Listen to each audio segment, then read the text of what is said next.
Jäkla vetenskap. Ja, han kan Pöjsen. Inte finta, han är bland de bättre i världen. Kunskap är makt.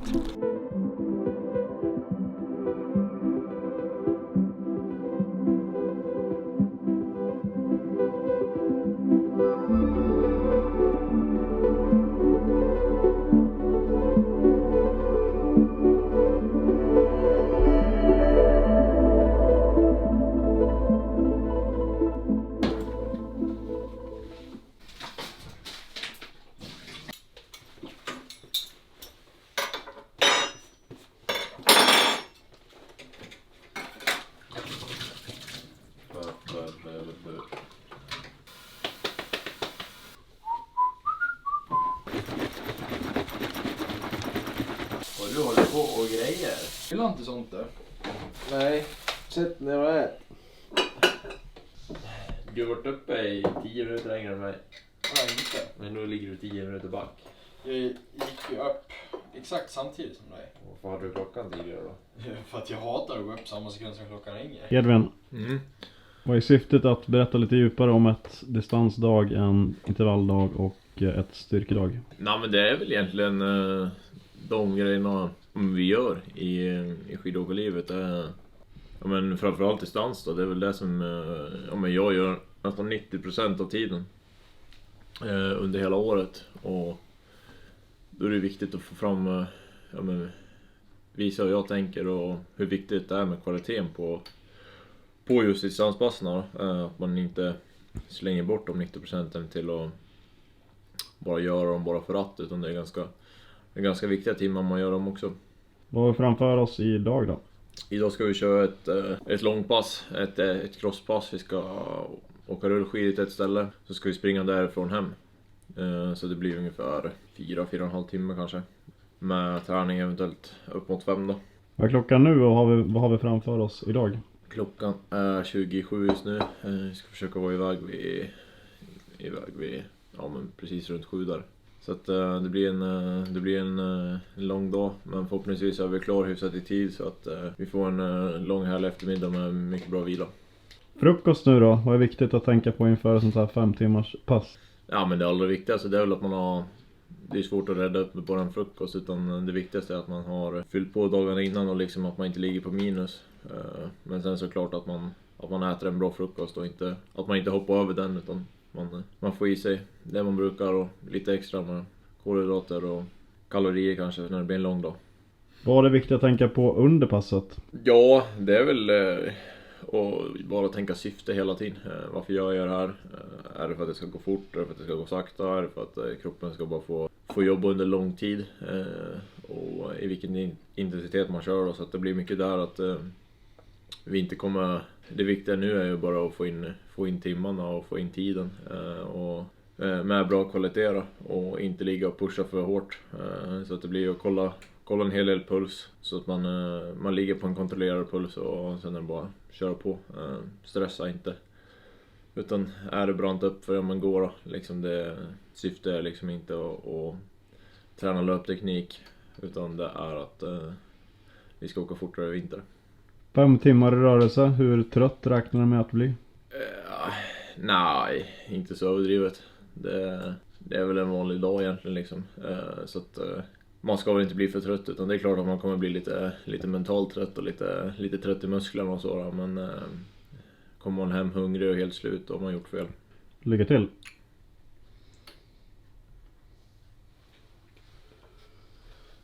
Gel bar. Gel bar har jag tagit med. Ja. Tänkte att han tar med mer. För mycket än för lite. Hur planerar du energin, Edvin? Försöker vi göra det enkelt att få i sig hela tiden, och man ska försöka aldrig vara hungrig, utan börjar man bli hungrig då har man ju fyllt på med för dåligt med energi då. Det blir av med sig tjej med Mårten och deras sportdrycker och deras, det tycker jag funkar väldigt bra, och det är mycket kolhydrater i det, så att ha med oss vad blir det då? Nästan 100 gram kolhydrater per timme försöker vi fylla på med, 90 kanske, 80-90. Så att det är väl så det kommer se ut. Tänka att Chris på ett sånt där passar och gör sig redo för kommande pass också. Det gör man inte genom att gå sig tom. Det är en smart tanke. Ja. Jag tror det. Jo, det är det. Vad äta för nästa pass? Ja. Under passet. Ja.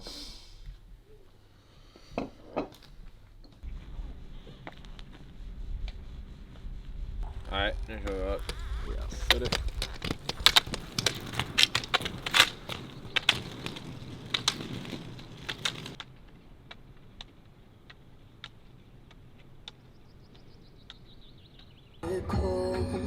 Kan du lysa, kan det vara stund?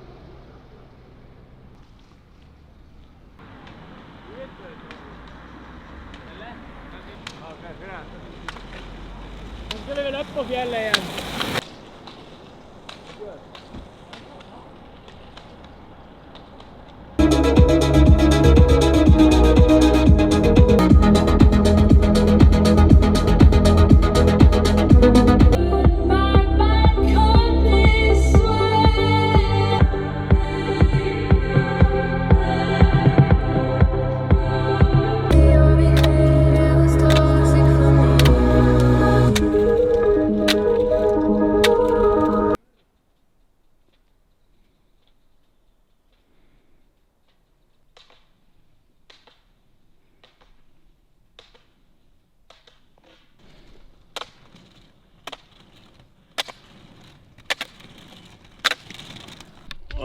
Jävligaste backe jag åkt.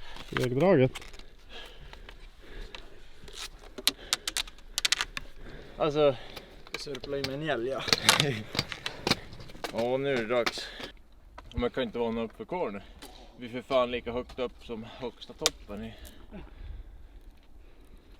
I Härjedalen. hela Sverige. Vart är vi i passet och hur mycket carbs har det blivit hittills? 1,40 in i passet. 180 gram kolhydrater i. Vad har du ätit då? Ja, jag dricker 2 stycken 320 och nu en bar då. Är du mätt Pelle? Nej, ja. Inte hungrig. Så. Inte supermätt heller. Vrålhungrig? Nej du. Då hade det varit kris om jag var vrålhungrig nu. Det blir kola vid byte. Det må ju vara minst en timme i. Va? Nej. 18 kilometer och det är bara uppför. Nej. Bara uppför? Jo du, det ska du se. Vi är väl fan uppe på Kalfjället snart. Kalfjället för helvete. Fjällen är inte på Kalfjället. Greppar du ner då?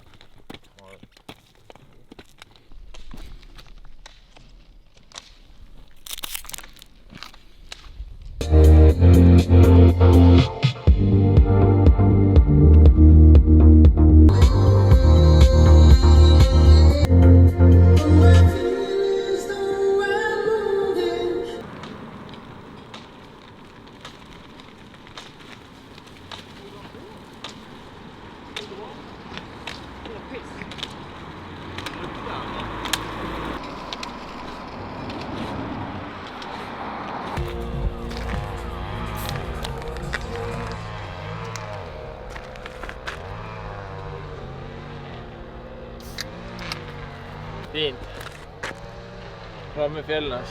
Status update, vart är vi och hur har det gått så här långt? Ja, men precis framkommen i fjällen efter 46 km typ. Bra väder. Lite påfyllning, byta kläder, byta till löpardojorna. Så det är bara att bege sig rätt över fjället hem då. Så att, nu har vi åkt som runt dalar. Så att från en dal till en annan då. Så det är 45 km med på asfalten och nu är det typ 18 km löpning över fjället hem. Så att... Hur känns kroppen i det här läget? Nej, det känns bra. Nu bara fortsätta. Långpass i förhållande till olika åldrar på en utövare. Hur har det utvecklats för dig från 14-15 år och fram tills du är 23 nu? Ja, men från jag var 14-15 då var ju typ ett 3 timmars pass var ju hur länge som helst. Och det gjorde man ju någon gång ibland bara. För mig just där och då. Och sen var det ju kul att utmana sig själv ibland liksom att ja, men köra något extra långt. Men sällan jag körde liksom över 3 timmar, utan det var bara enstaka tillfällen. Sen har det blivit mer mot junioråldrarna, så man testar lite mer, kört något 4 timmars pass och utmanar sig själv och testar sina gränser. Och nu för tiden så testar jag väl inte så extremt mycket gränser, utan när man har lite mer koll på vad kroppen tål, och träningsdagar över 6 timmar. Nu det gör jag ju typ aldrig liksom. Det är någon gång per år i sådana fall. Fy fan vad mygg. Vad gör de här passen för din kropp?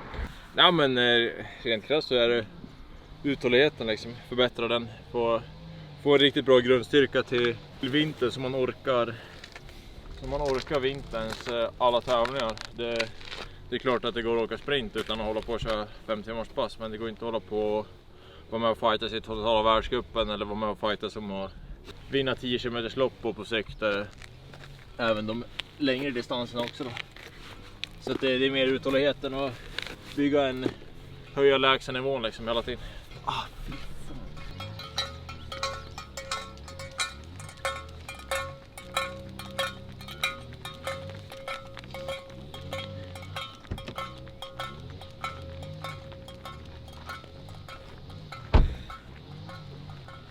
Lite mygg här.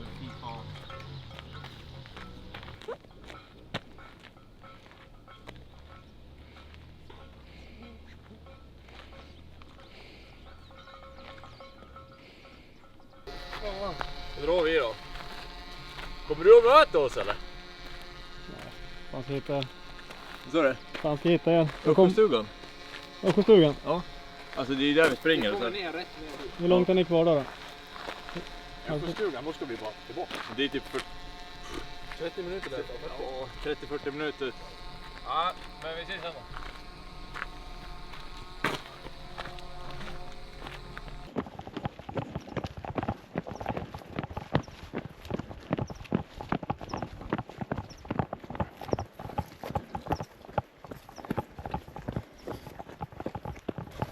Fan, nu var det fint. Jag går inte att skoja bort eller. Helt vindstilla. Alltså det är totalt jävla vindstilla. Och typ 25 grader i solen på fjället. Då är det ganska lättränad timmar om man säger så. En timme in i passet. 3,5 timmar. Ja, 7,8 kilometer. Bra pace. Försöker få i. Det är typ 1,5 timme kvar då. En bar på det så. Är man redo igen? Nej, det går fan jävligt bra. Det är så jävligt fint. Det är typ, ja, jag skulle säga topp. Jag vet inte fan om jag har sprungit någon bättre runda än här. Ska man dricka vatten?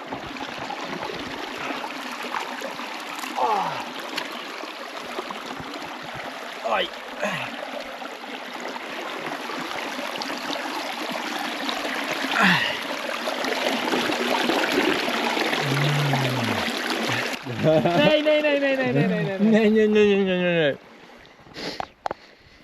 Nej. Naturen är faktiskt rekommenderad. Om man bor i Brux eller Ramöis, ta rullskidan till fjällen, spring rätt över till Boxba. Bara så ni vet så har Gustav Vasa varit i... Åh jävlar. Kanske kan kika efter lite DNA från Gustav Vasa.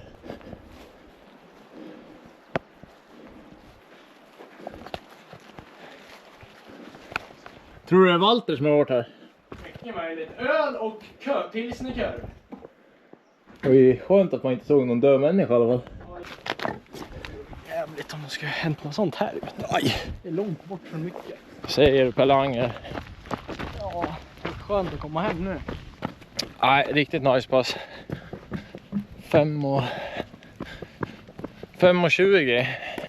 Det är alldeles lagom det. I sånt här väder så får man plussa lite. Någon extra timme hit och dit. Vad varv du ser? Cola. Någon liten lättöl. Återmål. Ja, nej, men först och främst har det varit ett väldigt bra distanspass.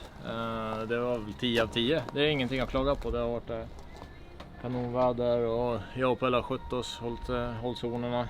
Nej, riktigt bra. 5:20 in på konto, ja. Och lite vila på det här eftermiddagen, så att kul att ni har hängt på och kika på det här distanspasset, så får vi se. Det blir ett intervallpass som blir lite liknande upplägg på som vi gör på fredag då, som ni också får hänga med på en intervall då med bröderna Anger. Hur känns kroppen nu då? 5 mil stakning och 2 mil fjällöpning? Ja, nej, men överlag jag tycker faktiskt det känns väldigt bra. Det är klart man blir trött i ben och röv och så när man springer mycket. Eller när man springer 2,5 timmar typ. Men nej, jag är faktiskt pigg. Det är klart att man kommer säkert bli tröttare i eftermiddag när man väl lägger sig på soffan. Men nu känns det faktiskt bra. Och då är det väl ändå ett tecken på att man har skött sig. Din kropp då, Pelle? Det är bra. Pigg. Piggare än i morse. Då var man ju trött när man hade sovit. Hur pendlar tröttheten under ett sånt här distanspass och spelar det någon roll? Ja, det gör det väl. Eller alltså, det är ju mest huvud man blir slut i. När det är så länge liksom. Över 5 timmar.